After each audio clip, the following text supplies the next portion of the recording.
This is Reality Dispatch, written by Jim Mintz. I had just failed my final chemistry exam and was on the brink of receiving a formal dismissal from my university when I sat down at the Seawater Cafe on Devonshire Street and smoked a joint in full view of the suits passing by on their way to power lunches. My mood was sour. The taste buds I used for my espresso shared my cynicism. I felt like spitting it out on the footpath right then and there.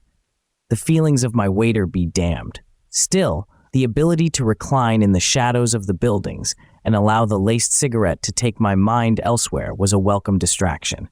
I people-watched. I may have been giving them funny looks because I noticed people going to great lengths to avoid my gaze. Time seemed to move slowly. I was beginning to enjoy my afternoon. I knew I didn't have to break the news of my looming dismissal to my parents until the following week at the earliest.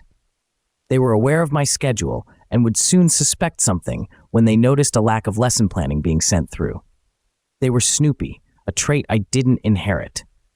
1 week of freedom. She caught my eye as she stepped off the light rail, walking toward Ocean Street. Her hair flowed against the collar of her 80s denim jacket. I was in love. She spotted me as she passed. She stopped still on the footpath as the world paused around us. She looked into her bag. I watched intently. She rustled through the contents, pretending not to notice my gaze. When she found what she was looking for, she peered up from the bag and looked me in the eye. She smiled, a smile that could launch 1,000 ships. Did I mention I was in love?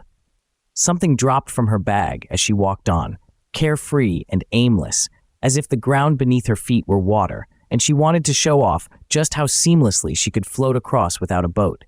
I scurried over to retrieve it, dropping to my knees like a junkie chasing a hit. If it weren't for her, I'd probably already be venturing into the real thing. But she gave me purpose. She gave me something to scramble after that wasn't just my own desire for self-destruction.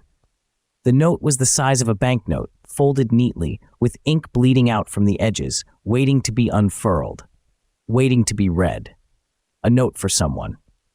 I scanned over the poem, its beauty capturing me in the midst of the business elite who openly complained about me blocking the sidewalk as I indulged my senses. I've watched you for so long. My heart aches at the thought of our meeting. Perhaps our destinies will remain apart, but can we afford to live a meaningless existence? Follow me. I have answers that will reveal themselves in our future. I wish to see them as much as you. I yearn for them. Follow me. I didn't need to read it twice. I slid it into my pants pocket and bolted down Ocean Street in search of my beloved. Yo! Wait up, my man, someone yelled. The cafe owner. I just realized I owed him. I'd have to come back and settle that bill. Come back, you bastard, he shouted. That would be a difficult conversation, I thought. Still, no time to wonder how hard he'd hit my face when my heart would be hit harder if I didn't catch up with her. I reached the fork in the road and scanned the sea of people stretching in both directions. Where was the denim jacket? Where was my beloved? No sign of her. This moment was critical. Whichever direction I chose would decide my future, whether I'd see her again or lose her forever. The critical junction. The difference between the life of our unborn children and their oblivion never granted a chance at life because I turned left instead of right. Or maybe it was right instead of left. It's you, came her voice. I didn't need to guess. I knew it was her before I even turned. She was beautiful. Ravishing. She was everything. You found the note? She asked. I found it, my love, I whispered. I stepped in close. It was time to kiss her. Everything depended on this moment. It was meant to end like this. I was meant to flunk school, to meet her and fall in love on this spot, on this day, at this hour, in front of these people. My love, I am here, I said, standing as close to her as I could. She took a step back and placed a palm on my chest. That note was meant for someone else, she said. A jolt of pain. My heart skipped a beat. My future was destroyed. The lives of my children evaporated with the weight of one sentence. Never mind. You'll do, she said, removing her hand from my chest and walking off toward Alice Alley, a side passage that ran alongside the hustle and bustle of Ocean Street. She led me to a van sitting idle, its exhaust puffing away from the tailpipe. It looked sinister. I still loved her. I wanted to be close to her. I stood beside her as we walked. She shoved me away.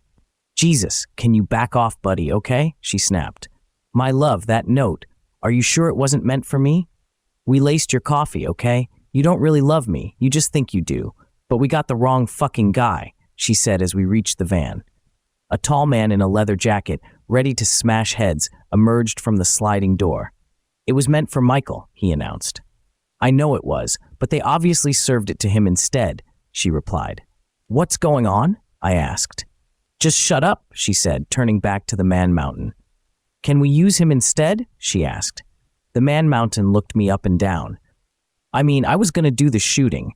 I guess we can have him be the fall guy, but who's going to believe this kid had a motive? It'll make some very important people ask a lot of questions, the wrong questions. We could invent a conspiracy if we don't do it right. It's a conspiracy anyway, she snapped. I don't know what's going on here, but I love you, I said. She ignored me. We should stick to the plan, he told her. She sighed and flung her hands in the air. We're just creating more problems if we don't, he added. But the governor is in position right now. All we have to do is take him down, she said. And when they investigate and find him, it creates more problems. Trust me, I've seen it all before, he said.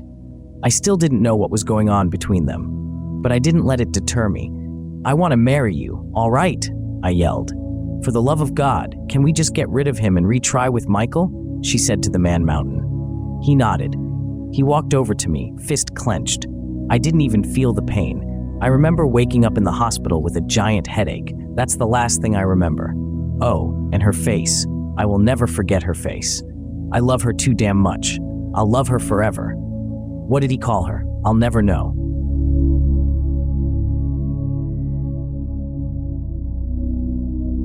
For more stories of fact-based fiction, head to jimmins.substack.com.